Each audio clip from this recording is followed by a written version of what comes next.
กรรมเนี่ยมีอาจารย์จีนนะยัง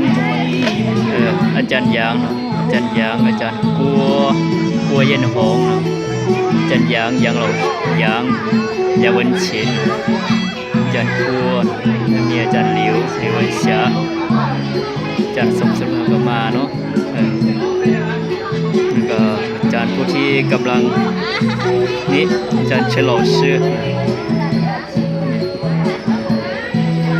อยู่ในผลงานอาจารย์ผู้สายเนาะอาจารย์เต็งโนกำลังลุกขึ้นฮะ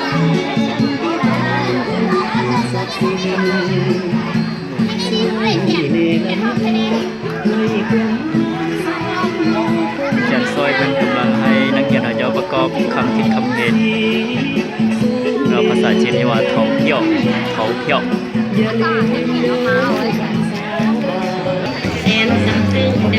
นักเรียนกำลังกินอาหารกินเนาะ